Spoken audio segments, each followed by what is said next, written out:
Hello and welcome to the season's final episode of the Drew Roff Show alongside Purdue soccer head coach Drew Roff. I'm the team's communications director, Charlie Healy, here to wrap up a memorable 2021 season. Boilermakers went 15-4-3, made the NCAA Tournament for the first time since 2009, advanced all the way to the second round. Drew, as you look back on this memorable season, wrapped up a couple of weeks ago, what are some things that stand out to you about this year? Well, it's kind of tough once the season ends. You go through that process of kind of difficulty when you're used to working every day with this group, but after a couple weeks you start to really you're able to reflect on it and really appreciate everything this team accomplished. This team, just what stands out to me is just their development.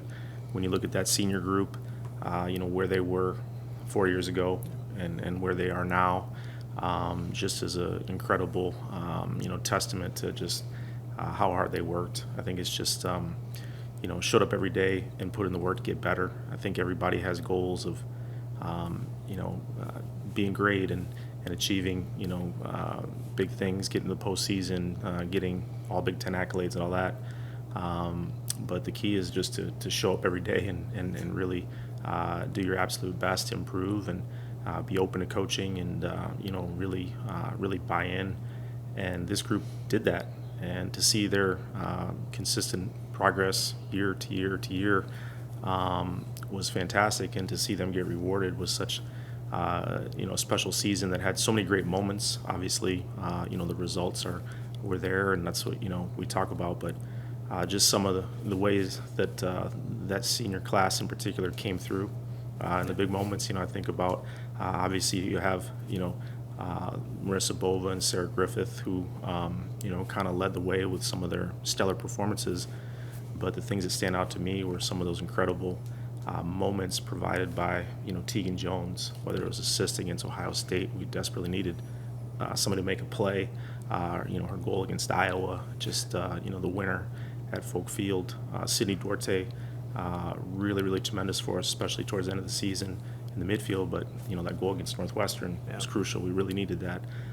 So you look at those different players. Ali Masalam against IU, just tremendous shot she hit from distance. Those are those moments where you're just like, wow, this group really did come through in those big moments that decide games.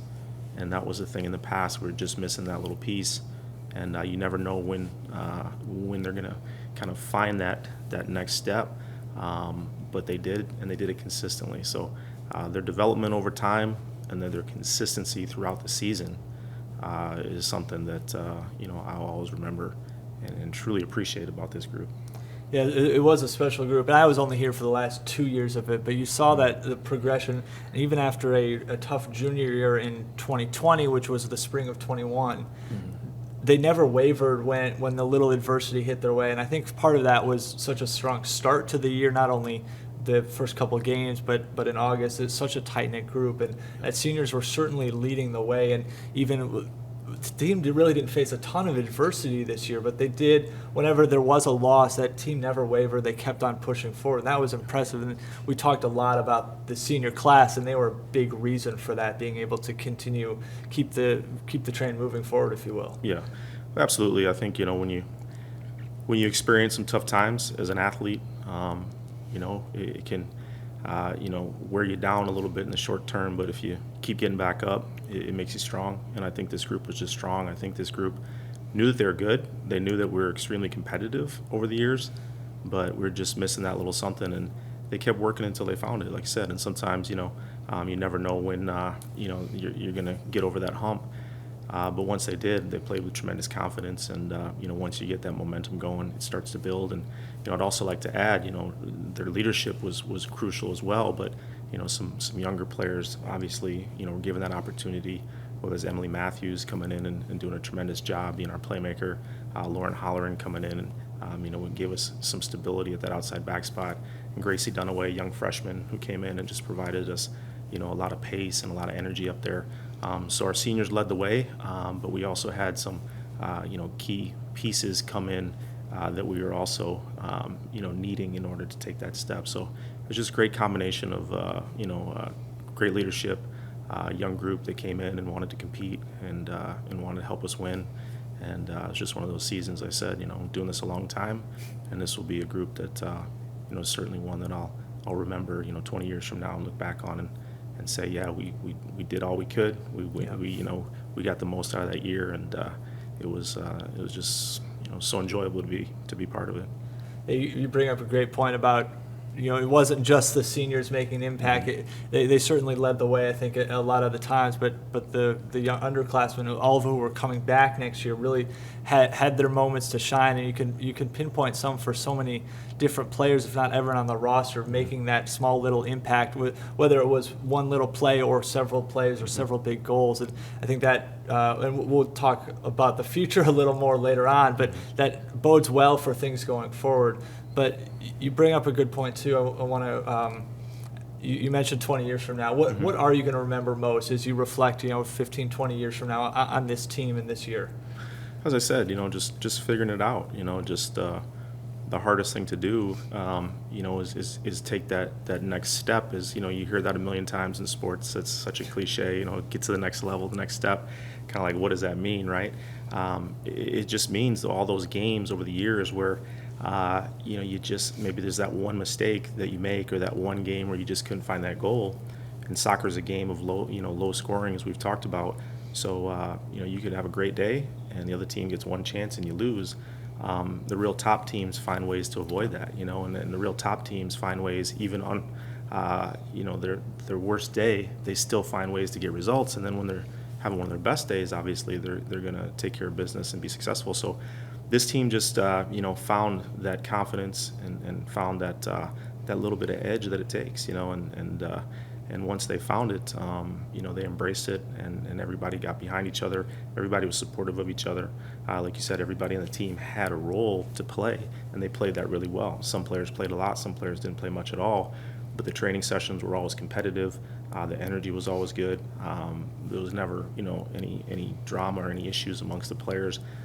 So I'll remember this group as someone that just had a common goal to leave no stone unturned and to really help get Purdue back on that national stage, and they did it. So that's what I'll always remember about 2021. Yeah, absolutely, and you bring up a good point too. It was a fun group just to be a part of, and I think that's one of the things that stood out to me. And I touched a little bit about this with the team after that draw to Notre Dame in the second round. But just a fun group to be around, whether it was on the road or after practice. Just always smiling, always laughing and joking around. It just a great group of people, 30 girls to be around and be part of that program. So I think that's one thing that stood out to me.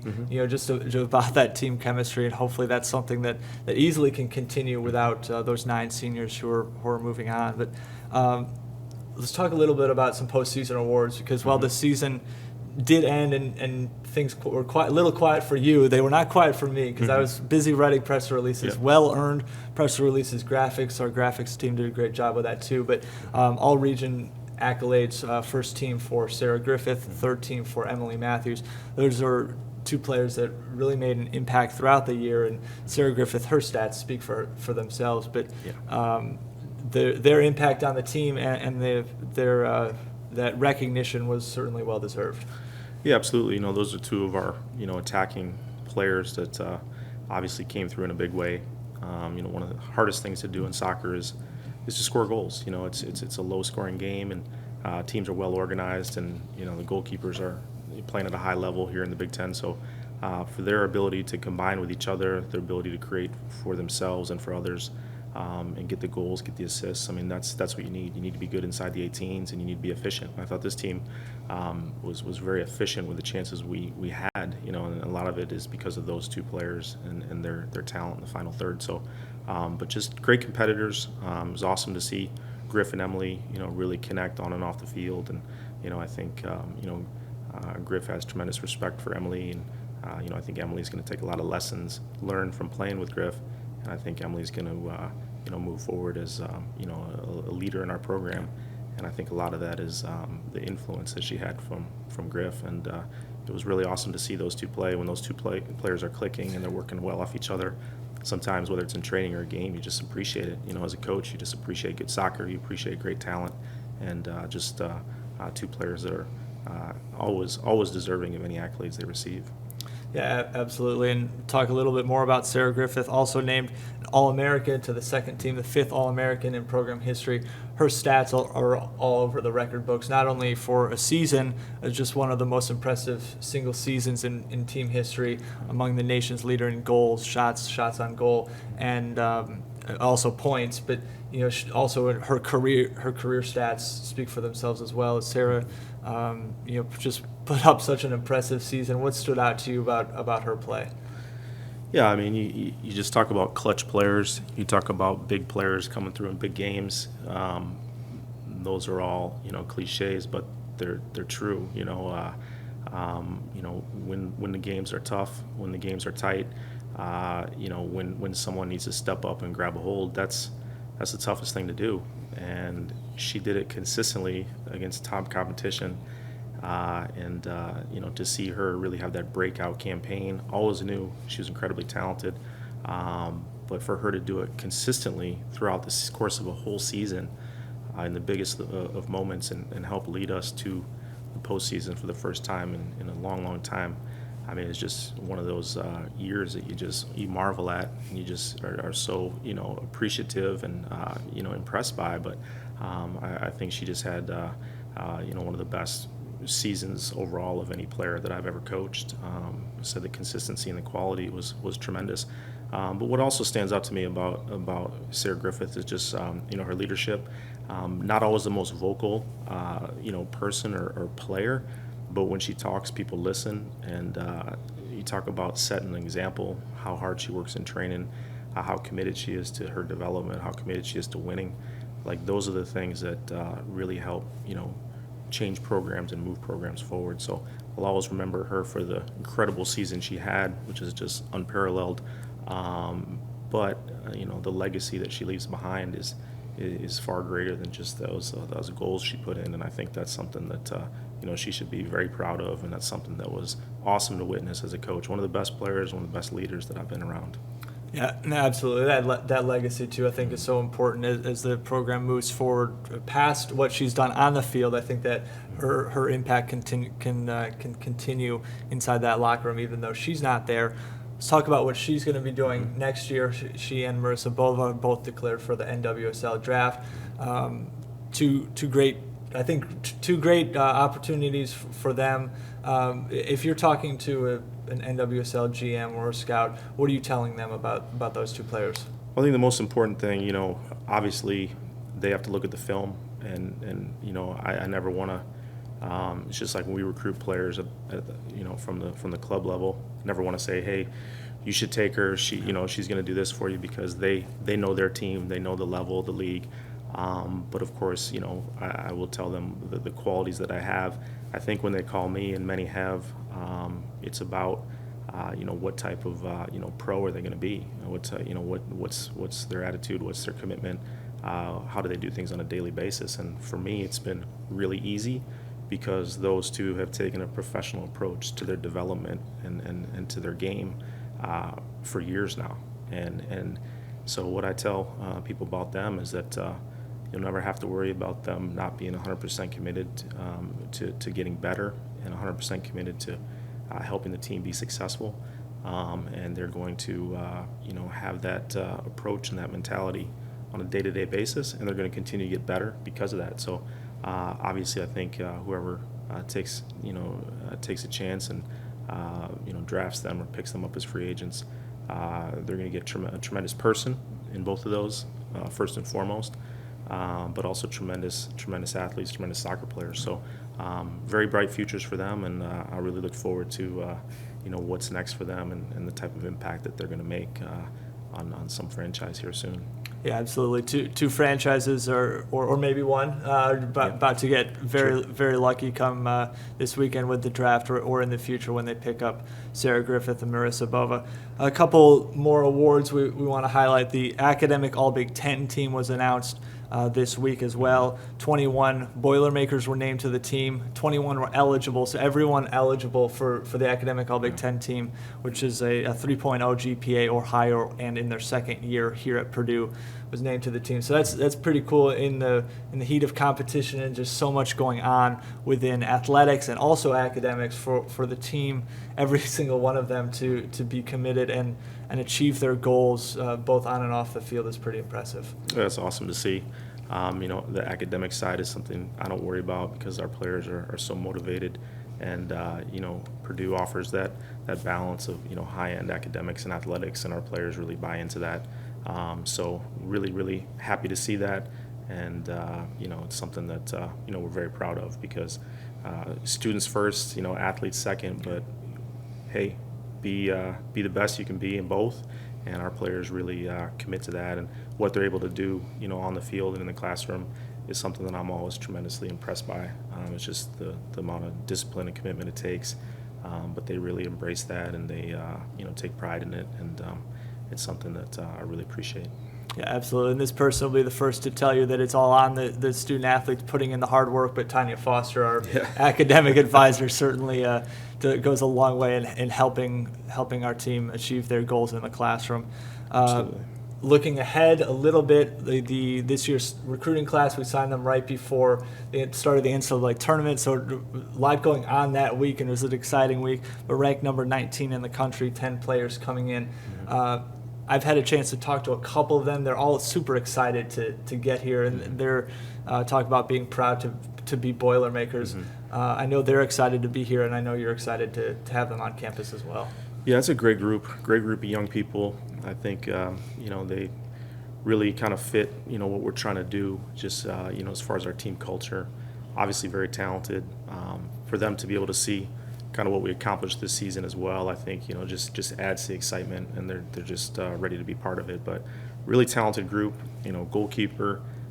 We've got some backs, a couple midfielders. 3 forwards in that group. So just a really well-balanced group that I think can come in and make an impact early and really be that class that has great chemistry and great ability. And over the course of these next 4 years, I can't wait to see how much they develop and all that they're able to accomplish. Yeah, absolutely. I don't think this class will have an issue fitting in with this team culture. I think from what I've conversations I've had with them on either in person or on social media, I think they're going to fit right in with this culture and hit the ground running. So that'll be certainly exciting to see, and some great players and great people coming to Folk Field next year. Talk a little bit more about next year. We won't go too far into the weeds because this season is so exciting. But how can we take the momentum from this year and push that forward into next year?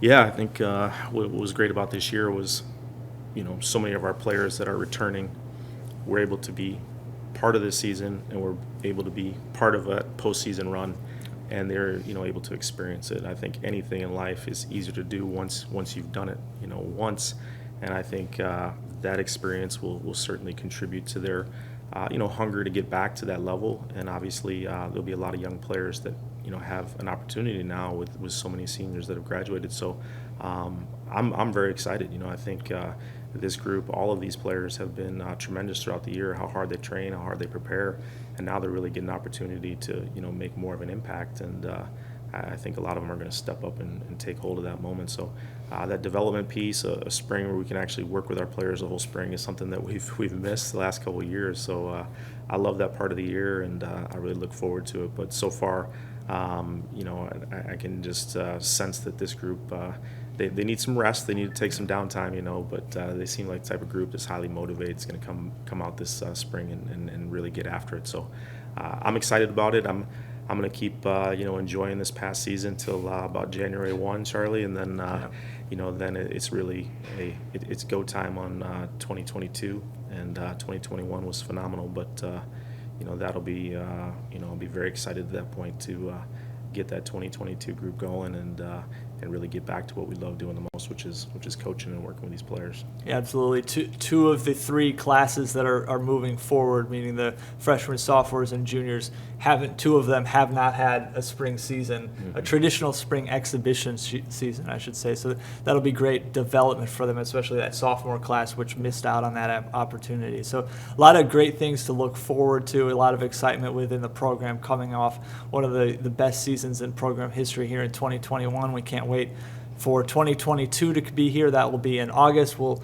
talk a lot more about that going forward. We'll hopefully catch up with you maybe in the spring a couple times and talk about the spring season. Until then, thank you so much for joining us this year on the Drew Roff Show. Big shout out to Corey Palm, our director, editor, lighting, set designer, everything else he did throughout the year to make this happen. And thank you, Drew, for joining us. And we'll talk to you very soon. Thanks a lot.